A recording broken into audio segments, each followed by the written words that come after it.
మీరు చూస్తే ఈరోజు పింఛన్లు ఇవ్వడం 63 లక్షల మందికి 4,000, 6,000, 10,000, 15,000 రూపాయలు పింఛన్ ఇచ్చే ఏకైక ప్రభుత్వం భారతదేశంలో తెలుగుదేశం ప్రభుత్వం, ఎన్డీఏ ప్రభుత్వం అని చెప్పి విజ్ఞప్తి చేస్తున్నా. ఎక్కడ ఎవరు ఇవ్వడం లేదు.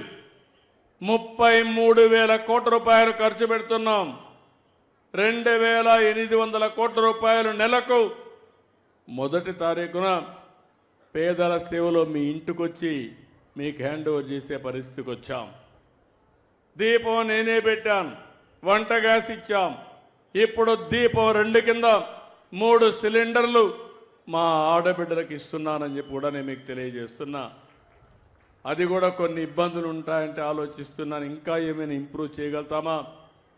అవసరమైతే 4 నెలలకు ఒకసారి ఎవరైతే సిలిండర్లు తీసుకుంటారో మీ అకౌంట్కే డబ్బులు వేస్తే మీరు ఎప్పుడు కావాలంటే అప్పుడు తీసుకునే వెసులుబాటు మా ఆడబిడ్డలకు ఇస్తామని చెప్పి కూడా విజ్ఞప్తి చేస్తున్నా.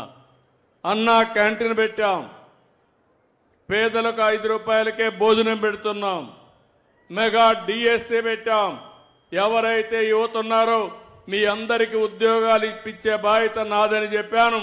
దాని ప్రకారం మెగా డిఎస్సీ ప్రకారం 16,500 ఉద్యోగాలు రాబోయే 15 తారీఖు లోపలనే పూర్తి చేసి స్కూల్స్ ఓపెన్ చేసే లోపల మీకు ఉద్యోగాలు ఇప్పించే బాధ్యత ఈ ప్రభుత్వం తీసుకుంటామని చెప్పి కూడా నేను మీకు తెలియజేస్తున్నాను.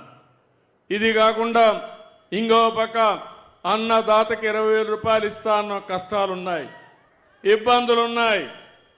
కేంద్రం 6,000 ఇస్తుంది, రాష్ట్రం 14,000 ఇవ్వాలి.